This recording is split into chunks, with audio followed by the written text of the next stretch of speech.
Namtilu ben Azai, I told Ben Azai, Lamadnu, we've learned that Nivlas Behema Torah Shemtama, that if you have a dead Behema, domesticated animal, which is kosher, that was dead without a shchita, it makes Tumah. That's the verse. And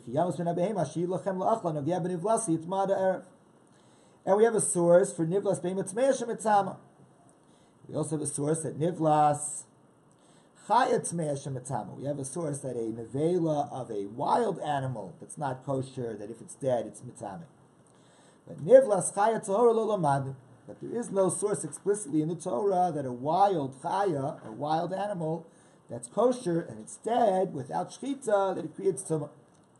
Minayin, so how do we know that law?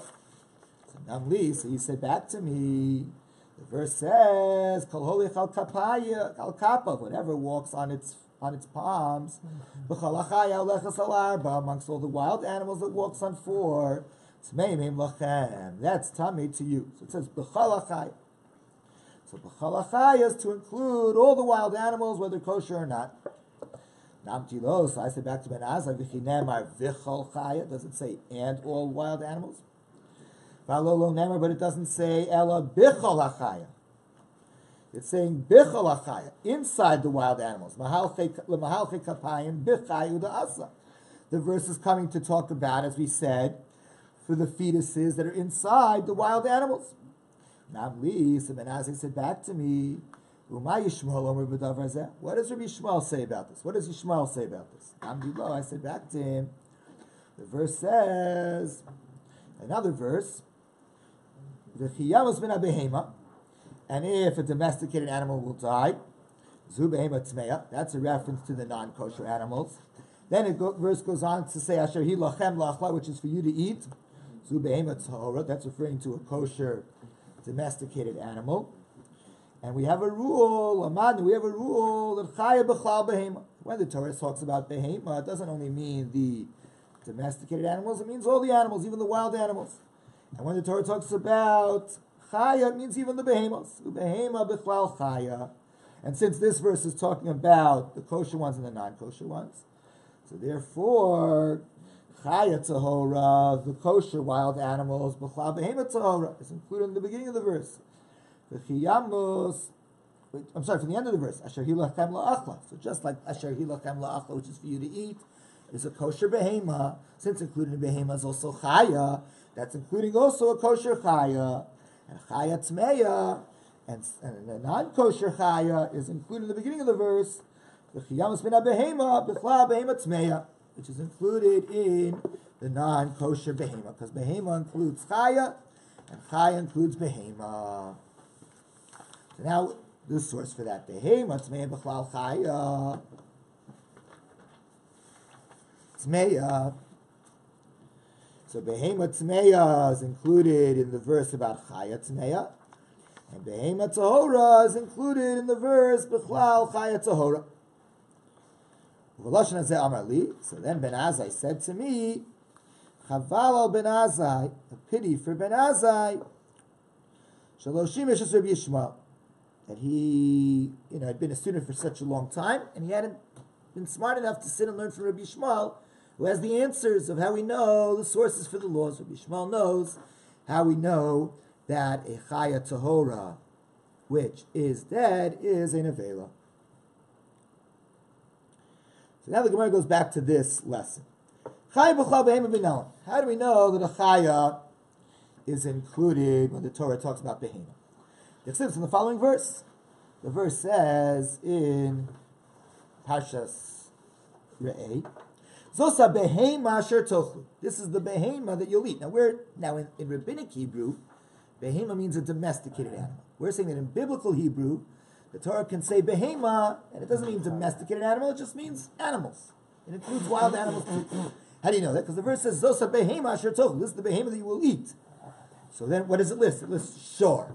An ox, okay, that's domesticated. Seah, sheep, okay, also domesticated. Savim, sheep, that's older sheep, also domesticated. But then it says ayal, right, a deer. Tzvi is the deer. Yachmur, so these already are wild animals. So why does it mention ayal, tzvi, and yachmur when it's talking about behema? So you see that when it says behema, it includes also chaya. Haketzat, what do you see? Chaya b'chlal behema. How do we know that behema b'chlal chaya? When the Torah says chaya, it means behema too. We know. How do we know that? Because of another verse. The verse says in Parsha Shmini. So chaya asher tochlu. This is the what? So in Rabbinic Hebrew, chaya would mean wild animals. So chaya asher tochlu. It's the chaya that you'll eat. We call it behema asher ala aretz. But then what does it say? From all the behema that's on the ground. So I thought we were talking about chaya. So you see that when it says chaya, it includes behema too. And it goes on to say, parsa, whenever I split hooves. Haketzitz, what do you see? That behema is bechlal chaya. So now what do we learn from this? Chaya tahora, bechlal behema tahora. The fact that the verse, when it's spoken about behema, includes chayos, that's necessary to teach me this siman, that what makes a chaya, wild animal, kosher is the same signs as what makes a behema kosher, split hooves and chewing its cud. Chaya tmeya bechlal behema tmeya. The fact that a non-kosher wild animal is included in the terminology about a kosher domesticated, non-kosher domesticated animal, that's telling you the harba. The same way there's a prohibition of crossbreeding one, there's a prohibition of crossbreeding the other. Behema tmeya, the fact that a non-kosher domesticated animal, b'chlal chaya tmeya, is included in non-kosher wild animals, that's necessarily to the Rebbe for the lesson of Rebbe. Tanya, Rebbe Omer, Rebbe used to say,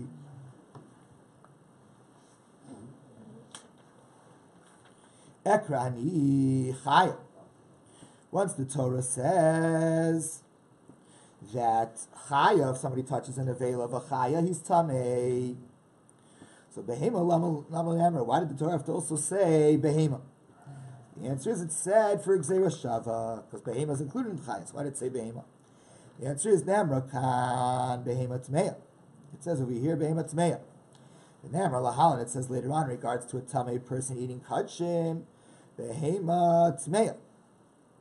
So malahalan, just like over there, Tumas Kodesh, we're talking about he ate a behema, the nevel of a behema tmeya, and then he ate kachim, so he gets kares for it. Afkan also over here, Tumas Kodesh, it's referring to impurity in regards to Kodesh, that if he ate Kochim when he was Tameh, he has to bring a carbon. If he doesn't be Shogig. Now, Behema Tahora B'chlal Chaya Tahora, the fact that a domesticated, a kosher domesticated animal is included in Chaya Tahora, a kosher wild animal, that's teaching us liyitzira. That's teaching us in terms of creation. The verse is Vayitzer Hashem Elokim mina Adam kol chayas hasadeh. Hashem created from the earth all the chayos of the fields. Hashem doesn't. We don't have in Bereshis the word yitzira in regards to behema. But since we're saying behema is included in chaya, therefore it's as if it says the word yitzira in regards to behema. And that has the following ramification. Now we learned in a Mishnah Nida, Hamapelas, a woman who's giving birth to a fetus who's dying, but what's coming out, this fetus doesn't look like a human. It looks like min behema, it looks like a domesticated animal. Or what's coming out of her looks like a chaya, like a wild animal. Or what's coming out of her looks like an oaf, a bird. So bein to bein, whether they look like a non-kosher type or a Torah or a kosher type, im zachar, if it's a male, Teshav l'zachar. She needs to have now all the days of Tumah and Tahara of a birth of a male. 7 days of Tumah and 33 days of purity. Ibn Keva, and if it looks like a female, Teshav l'nekeva. She has to have 14 days of Tumah and 66 days of Tahara, as we learned in the beginning of Parshas Tazriah. And if Eino Yodua, and if it's unknown, then Teshav l'zachar, she has to be Machmir. She has to have the days of Tumah of only the days of Tahara of a male, 33, and the 14 days of Tumah in a cave for a female. But the Chacham say no. If it doesn't have the shape of a human being, Eino Vlad, it's not a child, and it doesn't create Tumas Leda in a woman. What's the reasoning of Rabbi Meir? It's because the Torah used the word Yitzira. about animals. So therefore it's like a human being. And therefore it'll have the child have the law of a birth. Whereas the Chacham disagree. So that's why it's necessary to include Chaya in Behema. I'm sorry, to include Behema in Chaya, because the Torah only said Yitzira with Chaya. If the Torah would never have said Yitzira with Behema, then we wouldn't have said that Behema is like a human being. But since we're saying Behema is included in Chaya, so the birth of a Behema is like the birth of a human being, and it has the same halachas, it creates Tumas later. So the Gemara now asks to the Rabbanan. Now what about the Rabbanan who disagree with Rabbi Yossi Aglili? Haikra, this pasuk that Reb Nachman Yitzchak used, O nefesh asher tiga b'chol davar tameh, O b'nivlas chaya tmei, O b'nivlas behema tmeya. Lamali, what do they do with it? My answer is, Kulei look at the Rabbi Yehuda Asa. They'll use the whole pasuk to teach me Rabbi's law, that there is a gzeira shava from behema tmeya to behema tmeya. And that teaches me that what we're talking about is a tamei person who ate Chadshim. And that's what we need the pasuk for, but not to teach me about the impurity of a fetus inside. Okay, so we spoke about the impurity, the tumas nevela of a dead fetus. So now we talk about the tumas mace of a dead human fetus. Says the next Mishnah, Haisha, a woman who's pregnant, whose fetus dies inside of her. And now we pashta chayes yada, and the midwife puts her hand inside the womb, and agabo, and it touches this dead piece of fetal tissue. So what's the law? Is she tummy? The answer is yes. The midwife now has tumah for a full 7 days of tumas mace. What about the pregnant woman? Does she become tummy because she's carrying around the dead fetus inside of her womb? No, she is tahora, because this is called tumah blua, swallowed impurity. She's tor at vlad, until the child comes out. Says the Gemara, Amar Rabba said, Kishem shetuma blua in a metama, the same way swallowed tumah does not create tumah. Kachtara blua, so too if you have something swallowed which was pure into a person, right? Let's say a ring is swallowed by a person, and the person walks into a room that has a dead body. Eina metama, what's swallowed does not become tamei. So the Gemara says, now what's the source for these laws? Tumah blua minalan, what's the source for the law of the Mishnah? That if you have something which is tamei, but it's swallowed inside, it can't create tumah to the person who has swallowed it. How do we know that? Because the verse says, in regards to the following about nevelas of tahar, eating a dead nevela of a bird. Someone who eats the nevela of a dead bird, he has to wash his clothing because they become tamei. So milo askinan, aren't we talking about the achal samach l'skiyas achama? He ate right before the evening, so it hasn't been digested yet. And nevertheless, for Kamar Achman, that the Torah is saying, he goes to the mikvah and he becomes tar with sunset, and he is tar. And he doesn't become tamei because he has inside of him this undigested nevelas of tahar. Why doesn't that make him tamei? Must be because since it's swallowed, whatever is swallowed doesn't make him tamei. Gemara says, 1 second, maybe the reason why the dead nevelas of tahar that's inside of him is not going to make him tamei, shani asam lo chazi leger, because it's already not a food. It's been chewed up. It's not something that any person would eat. Gemara says, maybe not. Maybe in fact it is a proof from this pasuk, Rabbi Yochanan, according to Rabbi Yochanan Damar, who says, Echadzu ve'echadzu, both a strong tumah like nevelas behema, or a weaker tumah like nevelas of tahar, ad lekelev shapir, it's still going to create tumah, unless it became so no good that even a dog wouldn't eat it. So certainly if somebody eats something and it hasn't been digested yet, it's edible to a dog. So the fact that it doesn't create new tumah means that because it's swallowed, it doesn't create new tumah. El bar pada, but according to bar pada Damar, who says, tumah chamura, when you have a severe tumah, it's only leger. Once it's not edible to others, then already it can't create tumah. And then there's the tumah kala ad lekelev. But the lighter tumah is, even an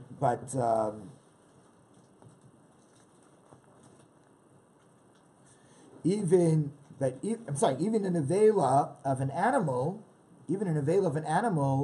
will still create the lighter tumah so long as it's not yet unedible to a dog. So now, again, we have our question. The reason why a person who eats a nivlas of tahar can then go to the mikvah with sunset become tahar, and the reason why it doesn't become tummy again, maybe is not because it's tumah belua, it's swallowed tumah, but maybe it's because, as we said, we should lo chazi lageru. Once he's eaten it, it's not something that people would eat. And if it's not something that people would eat, it doesn't create tumah. So it goes from being tameh to tahor once it becomes so spoiled? Yes. So the Gemara says, well, it's true that this nevela is not going to be eaten where somebody to throw it up, but shelo b'fana. But if he throws it up not in front of the guy who would eat it, maybe people would eat it. So then why is it not creating tumah? Must be it's a proof to the fact that tumah belua doesn't create tumah. So that's our source. The fact that in nevelas of tahar, someone can eat it even late in the day before it got digested. Go to the mikvah and become tahar. It hasn't decomposed inside of his stomach. So why isn't it creating new tumah after he went to the mikvah? It's just since it's inside of him, it doesn't create tumah. All right, so that's the law of tumah blua. Ashkechan tumah blua. So that was the source that tumah that's swallowed inside doesn't create tumah. And that's also the source for the Mishnah. That if there's a dead fetus inside of a woman, the woman is not tummy. But if it gets touched, tumah smaga to be tumah. What about tara blua? What's the source? Minal. What's the source that if a woman swallows a ring or some other object, and then she walks into a room that has a dead body, how do we know that that ring that's inside of her doesn't become tummy? So the answer is it's a kal v'chomer. It's a kal v'chomer from the laws of earthenware. Umakli cheres. Think about an earthenware vessel. Hamukav tzmid pasul. If it's surrounded with a tight cover, then the halach is like this.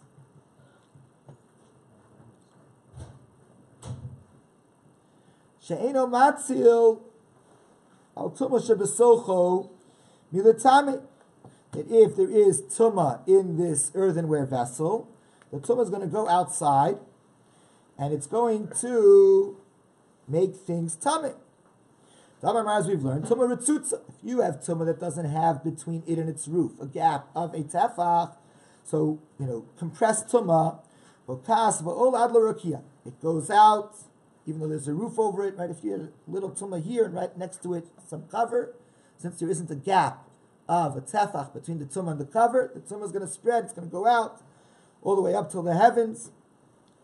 Nevertheless, if you do have this cover, matzil al tara shebesocha. If there's something tar inside of it, the tumah can't go through the cover to get to the tar thing. The tar thing doesn't become tummy. So therefore, that's true if it's tzmid pasil. Tzmid pasil may not stop tumah from spreading through it to go out, but it will stop tumah from going through it to come in. So Adam, when you have a person, a person who has a dead tumah inside of him, right? A woman who has a dead fetus inside of her. We just got through learning from nivlas of tahar that tumah doesn't go through her, doesn't spread from her outside. So Adam shematzla tumah shebesochim ilatami, a person who prevents the tumah inside of him from going through him to go out. Enodin, so certainly matzla tara shebesocho, certainly he has the ability to prevent the tumah from outside from coming into him to make the tar things inside of him tamei. Right, just like in an earthenware vessel, if there's not much space left in the vessel and there's a piece of nevela in it, a piece of a human body in it, the tumah goes through that cover. But if what's inside of this little space of the vessel is a tahar piece, the tumah doesn't go through the cover to go into the vessel. So you see, it's harder to get in than it is to get out. So if we have with tumah belua that it doesn't go out, certainly the tahara blua tuma doesn't go in. So 1 second. Why is that such a good kal v'chomer? Maybe there's a difference in earthenware. Earthenware doesn't become tummy if you touch it from the outside. But a person, since it becomes tummy if you touch him from the outside, maybe the tumah also can go into him and make tummy the tara that he swallowed. So Gemara says no, but here we're dealing with tumah touching him on the outside. Right? We're talking about that she, the pregnant woman, or say the woman who swallowed the ring, is in a room that has a dead body. There's no tumah touching her. So we're talking about what's going on the inside. So I says, still, adarabba. Even so, maybe I can make the following distinction. Earthenware is strict. Earthenware can become tameh just by having a dead rodent in its airspace. Whereas a human being, a dead rodent in the airspace, does not create tumah. So, since earthenware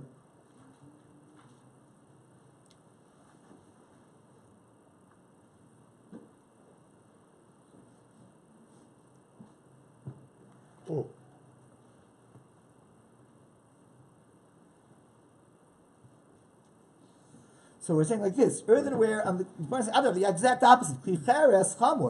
Earthenware, it's more easier to make it tummy. If you just have tummy in its airspace, everything becomes tummy. Not so with a human being.